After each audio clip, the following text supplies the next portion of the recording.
Alright, ladies and gentlemen, I'm here on the show, and I'm here on the show. I've recorded like 3 or 4 days, and I've had, 3 or 4 days I have internet today. Yesterday was just chill watching basketball, but now I'm here talking about some NBA. I'm recording my phone, because we got like a new, network setup. I had to put it on my phone, my Xbox, but my computer feed the keys ain't working, so my mom's ordering me like a new,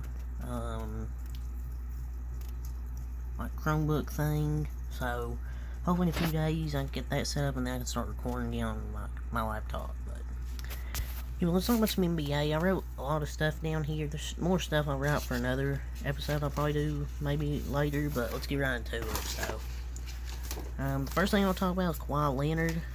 The breaking news that came out today about Mr. Leonard. Kawhi Leonard suffered a torn meniscus. He suffered that at game 3, I believe. Either game 2 or 3. It might be time to trade Kawhi Leonard. It might be time to blow it up.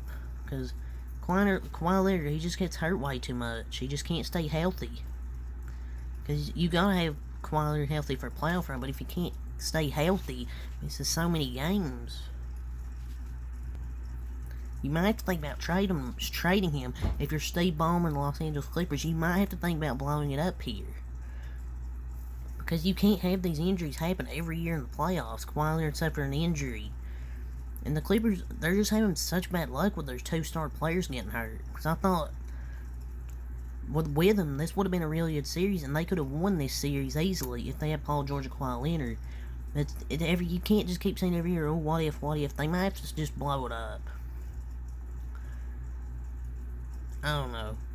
It might even be time for him to retire, because he keeps getting these major injuries every year. I think last season he had like an injury or something like that, and then they lost.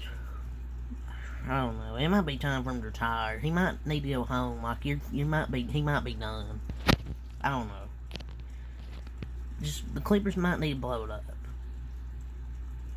And try and get some good young players. Get some draft picks. Maybe. Brian Windhorst says he put the Miami Heat, quote, on the list for Damian Lillard if he were to come available.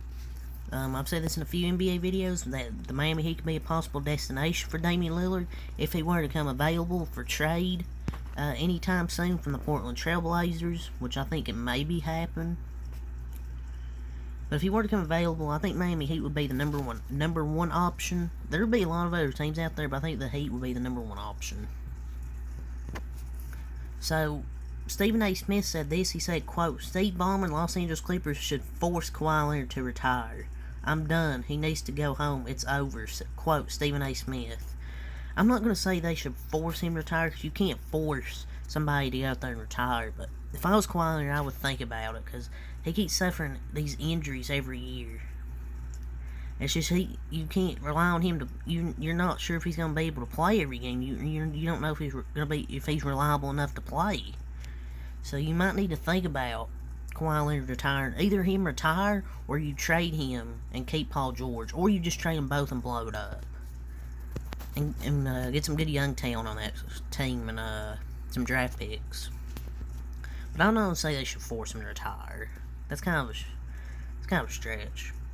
So, former NBA player, I don't know who this former NBA player is, but he called out Giannis Antetokounmpo and said, I'm going to need the Defensive Player of the Year to actually guard Jimmy Butler. I mean, Giannis is playing on an injured back, and of course he's not going to guard Jimmy, but he did, and he gave up like 22 to Jimmy Butler in the first quarter. Maybe he's not that good of a defender as we thought. Because he mostly plays good help defense, and he can maybe sometimes play some good one-on-one, but it's Jimmy Butler, and he's different come playoff time. It's just they need to send double teams or something at him. Throw some different looks at him, instead of just trying to play one-on-one, because Jimmy Butler's going to cook every time you play one-on-one. So, he's not the Defensive Player of the Year anyways. It's Jaren Jackson. This former NBA player must be a casual. The Defensive Player of the Year is actually Jaren Jackson Jr. But Giannis is still a good defender, but Jimmy Butler's just different. Trae Young versus the Celtics last night had 38 points, 13 assists, 16 in the fourth, including a deep not buzzer beater, but a game-winning three with 1.5 seconds to go. Trae Young was clutch in that fourth quarter. Hit 3 or 4 three-pointers, had 13 assists. May not be the most efficient 38, but he made those clutch shots when it mattered, including the game, pretty much the game winner, to extend this series to Game 6, even though they didn't have DeJounte Murray. So this series might be going 7 games. But what bothers me, people say on Twitter, oh, he's better than Steph Curry, more clutch. Like, come on. Like, that's his first big shot. Big clutch shot. And first thing that comes to people's minds, Steph Curry. Like, come on. I know they're trying to get Curry fans riled up, but come on. There's people that probably actually believe that. Paolo Banchero won Rookie of the Year, but he received 98 of 100 first-place votes for Rookie of the Year. 2 people voted for Walker Kessler. I don't know why. Kyle Anderson, he's expected to fly to China after the season and join their national team. So Kyle Anderson is going to join China's national team. He's going to fly out there after the season. Russell Westbrook said once he got traded, immediately, to be honest, from that moment, mentally, I was in a better place. So we all know that. Who's going to be in a better place after he got traded? Because the Lakers just didn't use him right. The Clippers used him correctly, in my opinion. Sure, he had some rough shooting games here and there, but he played great defense, hustled, got rebounds, passed the ball very well. So I thought he played better with the Clippers. Paul George says Lonzo Ball's the most talented point guard in the NBA. What can't Lonzo do? He can guard, he can shoot, he can play make his IQ, he can rebound, great for his position. I don't think he's the most talented point guard. I'll disagree, but he can pretty much do everything now. Like, he can guard, play make, obviously. He's always been able to play make. He has better IQ now. His three-point shot is a lot better. And he's obviously a great rebounder. It's just, can he get his knee better, get it healthy enough to where he can actually get back to playing? Justin Termine on Termine Radio said this is the best version of Russell Westbrook that we've ever seen. MVP Russell Westbrook would like to have a word. Look, if you want to say this, maybe this is the best version we've seen of him in the last 2 to 4 years. I'll say that. The last 2 to 4 years is the best version of Russell Westbrook we've seen. There's a few more things here. So the best playoff games in Heat history, according to GameScore, 8 of the 10 are from Jimmy Butler. So I think it's time we talk about Jimmy Butler as one of the greatest Heat players ever, up there with, say, Alonzo Mourning or Dwayne Wade. Which kind of hint I'll talk about Charles Barkley. Joel Embiid has to wear a knee brace and play through pain when he returns. Yeah, he suffered that MCL sprain against the Brooklyn Nets in Game 3. So he's going to wear a knee brace and he's going to be playing in pain when he returns, but I still expect great series from Joel Embiid, whoever they play.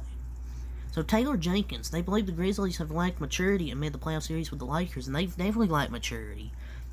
Dillon Brooks, trash talking LeBron James, now skipping media. That's just showing a lack of maturity from this Grizzlies squad, and this is why I thought the Lakers could win this series, because this Grizzlies team, they're just not a built postseason roster, because they don't have the best shooting outside of a few players, and they just lack maturity. Jimmy Butler joins Alonzo Mourning and Dwayne Wade as the greatest Heat players ever. Definitely agree here with Charles Barkley. I know people say, oh, LeBron James, but I know he won 2 championships, probably the best overall player, but he only played a few seasons. I'm out. Dillon Brooks skipping Mediaville. He just shows even more immaturity. And this series, he's put up 11.3 points per game, 33.3 field goal percentage, 22.2 three-pointers, 41 true shooting, minus 14. He's been the worst player on the floor by far. The worst player on the floor by far. Jaylen Brown's probably the best two-way player in the league, says Paul Pierce. He might be up there, but I'm not sure about that. But he's definitely really good, though. Not going to discredit him. DeAndre Ayton and his impact in the playoff, that's dominating. That's so cringe, man. That's so cringe from DeAndre Ayton. So cringe. Dominating. Really?